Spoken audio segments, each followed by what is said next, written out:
नमस्कार, मैं हूं श्रद्धा शुक्ला। आप देख रहे हैं देश विदेश से खास खबरें। समाजवादी पार्टी को हराने के लिए किसी को भी सपोर्ट, मायावती। लखनऊ खबर विस्तार से। उत्तर प्रदेश की सियासत नया मोड़ लेती दिख रही है। राज्यसभा चुनाव में हुई उठापटक और सियासी दांवपेंच के बाद बहुजन समाज पार्टी सुप्रीमो मायावती ने समाजवादी पार्टी पर हल्ला बोला है। मायावती ने कहा कि मुलायम सिंह यादव के बाद अखिलेश की भी बुरी गति होगी। उन्होंने समाजवादी पार्टी को हराने के लिए किसी भी पार्टी को सपोर्ट करने की बात कही। मायावती ने सपा के संपर्क में आए 7 विधायकों को निलंबित कर दिया है। मायावती ने कहा है कि इन विधायकों की सदस्यता समाप्त करने की कार्रवाई की जाएगी यदि वे सपा में शामिल होते हैं। मायावती ने कहा, लोकसभा चुनाव के दौरान सांप्रदायिक ताकतों से मुकाबला करने के लिए हमारी पार्टी ने समाजवादी पार्टी के साथ हाथ मिलाया था, लेकिन उनके परिवार में चल रही आंतरिक कलह की वजह से उन्हें बीएसपी के साथ गठबंधन का अधिक फायदा नहीं मिल सका। चुनाव के बाद उनकी तरफ से प्रतिक्रिया मिलनी बंद हो गई, जिस वजह से हमने रास्ते अलग करने का फैसला लिया। बीएसपी सुप्रीमो ने कहा, मैं यह खुलासा करना चाहती हूं कि जब हमने लोकसभा चुनाव साथ लड़ने का फैसला किया था, तब पहले दिन से ही हमने कड़ी मेहनत की, लेकिन समाजवादी पार्टी के अध्यक्ष पहले दिन से ही सतीश चंद्र मिश्रा से कहते रहे कि अब जबकि ने हाथ मिला लिया है, तो मुझे जून 1995 के केस को वापस ले लेना चाहिए। उन्होंने कहा कि चुनाव प्रचार की बजाय सपा मुखिया मुकदमा वापसी कराने में लगे थे। 2003 में मुलायम ने बसपा तोड़ी, उनकी बुरी गति हुई। अब अखिलेश ने यह काम किया है, उनकी बुरी गति होगी। राज्यसभा चुनाव के दौरान पार्टी के विधायकों में हुई सेंधमारी पर मायावती ने कहा, लोकसभा चुनाव के परिणाम के बाद जब हमने समाजवादी पार्टी के व्यवहार को देखा, तभी समझ में आ गया कि हमने 2 जून 1995 के केस को वापस लेकर बड़ी गलती कर दी है। हमें उनके साथ हाथ नहीं मिलाना चाहिए था और इस संबंध में गहराई से सोचना चाहिए था। खबरें और भी हैं, बने रही हमारी वीडियो के साथ। आम आदमी को झटका, बैंक ऑफ बड़ौदा पैसा जमा करने पर लेगा चार्जेस। क्या आप जानते हैं कि आपका बैंक आपसे कई चीजों पर पैसे वसूलता है? अगर नहीं, तो आपको बता दें कि एसएमएस सुविधा, मिनिमम बैलेंस, एटीएम व चेक के इस्तेमाल तक पर बैंक आपसे पैसे वसूलता है। लेकिन अब ग्राहकों को बैंकों में अपना पैसा जमा करने और निकासी के लिए भी फीस देनी पड़ेगी। इसकी शुरुआत बैंक ऑफ बड़ौदा ने कर दी है। Bank of India, PNB, axis और सेंट्रल बैंक इस पर जल्द ही फैसला लेंगे। अगले महीने से यानी नवंबर 2020 से तय सीमा से ज्यादा बैंकिंग करने पर ग्राहकों को अलग से शुल्क देना होगा। मालूम हो कि बैंक ऑफ बड़ौदा ने चालू खाते, कैश क्रेडिट लिमिट और ओवरड्राफ्ट खाते से पैसे जमा और निकालने के अलग व बचत खाते से जमा निकासी के अलग अलग शुल्क निर्धारित किए हैं। अगले माह से ग्राहक लोन खाते के लिए महीने में 3 बार के बाद जितनी बार भी पैसा निकालेंगे, उन्हें 150 रुपये देने होंगे। बचत खाते की बात करें तो ऐसे खाता धारकों के लिए 3 बार तक जमा करना फ्री होगा, लेकिन अगर ग्राहकों ने चौथी बार पैसे जमा किए तो उन्हें 40 रुपये देने होंगे। इतना ही नहीं, वरिष्ठ नागरिकों के लिए भी बैंकों ने कोई राहत नहीं दी है। जनधन खाता धारकों को इसमें थोड़ी राहत मिली है। उन्हें जमा करने पर कोई शुल्क नहीं देना होगा, लेकिन निकालने पर 100 रुपये देना होंगे। किस खाते पर कितना लगेगा शुल्क?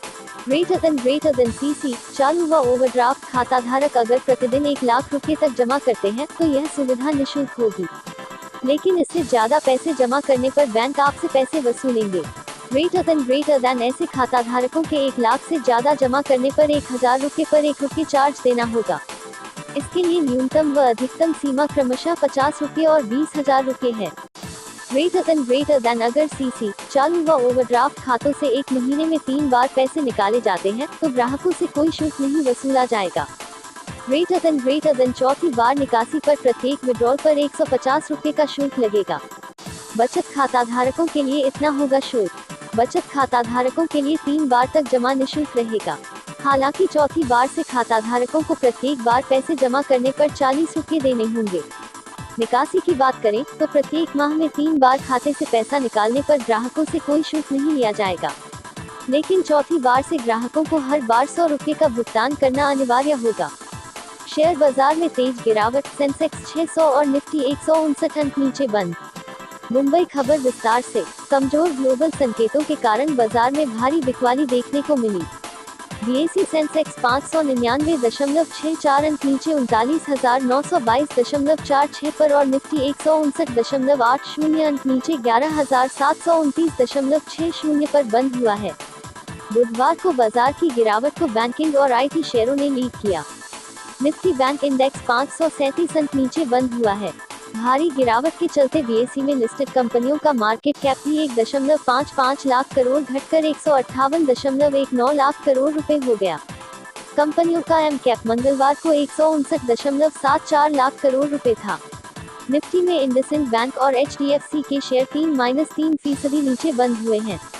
बैंक इंडेक्स में फेडरल बैंक का शेयर भी 3 टन नीचे बंद हुआ है। माइंडट्री का शेयर भी 4 टन नीचे बंद हुआ है। आज अमारा राजा बैटरीज का शेयर भी 5 टन से ज्यादा की गिरावट के साथ बंद हुआ है, जबकि भारती एयरटेल का शेयर 3 टन ऊपर हुआ, जो कारोबारी दिन में 9 टन तक उछला था। यूपीएल के शेयरों में भी 2% से ज्यादा की बढ़त देखने को मिली। इसके अलावा सुबह बीएसई सेंसेक्स 142.25 अंक ऊपर 40,664.35 पर और निफ्टी 33.2 अंक ऊपर 11,922.60 पर खुला था। दिग्गज कंपनियों के शेयरों में भी बिकवाली। रिलायंस इंडस्ट्रीज का शेयर भी 1% से ज्यादा की गिरावट के साथ 2010.70 पर बंद हुआ है। कंपनी का शेयर 16 सितंबर को साल के उच्चतम स्तर 2368 पर पहुंचा था। गिरावट के चलते कंपनी का मार्केट कैप 13.59 लाख करोड़ रुपए पर आ गया है। इसके अलावा टीसीएस का शेयर भी 2621.75 पर बंद हुआ है। कंपनी का एम कैप 9.83 लाख करोड़ पर आ गया है। इसके अलावा इन्फोसिस, एचडीएफसी बैंक, एचडीएफसी सहित कोटक बैंक के शेयरों में भी गिरावट देखने को मिली। बाजार में भारी गिरावट की रही यह मुख्य वजह: 1. कोरोना वायरस का बढ़ता प्रकोप। अमेरिका, रूस, फ्रांस और अन्य यूरोप के देशों में वायरस दोबारा तेजी फैलने लगा है। इससे कई देशों में नए प्रतिबंधों को लागू किया जा सकता है। 2. सब प्रेसिडेंशियल इलेक्शन। अमेरिका ने 3 नवंबर को राष्ट्रपति चुनाव होना है। ऐसे में निवेशक बाजार में निवेश को लेकर सतर्क नजर आ रहे हैं। 3. राहत पैकेज में देरी। मंगलवार को अमेरिकी राष्ट्रपति डोनाल्ड ट्रंप ने कहा कि राहत पैकेज को चुनाव के बाद जारी किया जाएगा, क्योंकि रिपब्लिकन पार्टी और डेमोक्रेट्स के बीच इस मामले पर बातचीत सही दिशा में नहीं पहुंच पा रही है। 4. ग्लोबल बाजारों में गिरावट। मंगलवार को वैश्विक बाजारों में गिरावट देखने को मिली। इसमें यूरोपियन बाजारों में सबसे ज्यादा गिरावट रही।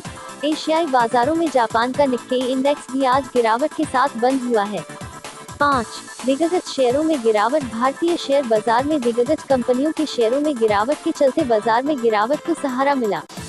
बुधवार को आरआईएल, टीसीएस और इन्फोसिस के शेयर गिरावट के साथ बंद हुए हैं। दुनिया भर के बाजारों में रही गिरावट। मंगलवार को दुनिया भर के बाजारों में गिरावट देखने को मिली। अमेरिकी बाजार डाउ जोन्स 0.80% की गिरावट के साथ 222.19 अंक नीचे 27,463.20 पर बंद हुआ था। वहीं S&P 0.30% गिरावट के साथ 10.29 पॉइंट नीचे 3,390.68 पर बंद हुआ था।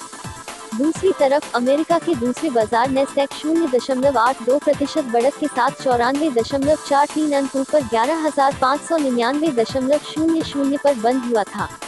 खबरें और भी हैं बन रही हमारे वीडियो के साथ। अभी तक आपने चैनल को सब्सक्राइब नहीं किया है तो कर लीजिए। हांगकांग ने एयर इंडिया की उड़ानों पर 10 नवंबर तक लगाई रोक। नई दिल्ली, कोरोना वायरस का कहर जारी है। इसका साफ उदाहरण हांगकांग में तब नजर आया जब यहां के अधिकारियों ने एयर इंडिया की फ्लाइट पर प्रतिबंध ने हल फैसला यहां पहुंचे कुछ यात्रियों के कोविड संक्रमित पाए जाने के बाद लिया है। फिलहाल यह प्रतिबंध मुंबई एयर इंडिया की फ्लाइट्स पर 10 नवंबर तक के लिए लगाया गया है। यह जानकारी बुधवार को सरकार के एक वरिष्ठ अधिकारी ने दी। चौथी बार हुई है यह कार्रवाई। हांगकांग की सरकार ने चौथी बार भारत से जाने वाली एयर इंडिया उड़ानों को प्रतिबंधित किया है। इससे पहले एयरलाइन की दिल्ली हांगकांग उड़ान को 20 सितंबर से 3 अक्टूबर, 18 अगस्त से 31 अगस्त और 17 अक्टूबर से 30 अक्टूबर तक प्रतिबंधित किया गया था। हांगकांग सरकार की तरफ से जुलाई में जारी नियमों के मुताबिक भारत के यात्री हांगकांग तभी आ सकते हैं जब उन्हें यात्रा से 72 घंटे पहले कराई गई जांच में कोविड-19 नेगेटिव पाया गया हो। साथ ही सभी अंतर्राष्ट्रीय यात्रियों को हांगकांग पहुंचने पर वहां के हवाई अड्डे पर कोविड-19 जांच कराना जरूरी है। वरिष्ठ सरकारी अधिकारी ने बताया, एयर इंडिया की मुंबई हांगकांग उड़ान से इस हफ्ते की शुरुआत में यात्रा करने वाले कुछ यात्री हांगकांग पहुंचने पर कोरोना वायरस से संक्रमित पाए गए। इसके बाद हांगकांग की सरकार ने 28 अक्टूबर से 10 नवंबर तक मुंबई हांगकांग उड़ान को प्रतिबंधित कर दिया है। भारत में रोज मिलने वाले मरीजों की संख्या में गिरावट। भारत में कोरोना वायरस सितंबर के बाद से कमजोर नजर आने लगा है। सितंबर के तीसरे हफ्ते के बाद से रोज मिलने वाले संक्रमण के मामलों में गिरावट दर्ज की गई है। खास बात है कि इस दौरान देश का रिकवरी रेट भी बढ़ा है। बुधवार को देश में कोरोना के 43,893 नए मामले सामने आए। स्वास्थ्य मंत्रालय ने इस बात की जानकारी दी कि संक्रमण के 79% नए मामले केवल 10 राज्य और केंद्र शासित प्रदेशों से मिले हैं। इनमें केरल, महाराष्ट्र, दिल्ली, पश्चिम बंगाल, कर्नाटक, आंध्र प्रदेश, तमिलनाडु, छत्तीसगढ़, उत्तर प्रदेश और राजस्थान का नाम शामिल है। आपने अभी तक हमारे YouTube चैनल को सब्सक्राइब नहीं किया है तो कर लीजिए, घंटी जरूर बजा दीजिएगा, जिससे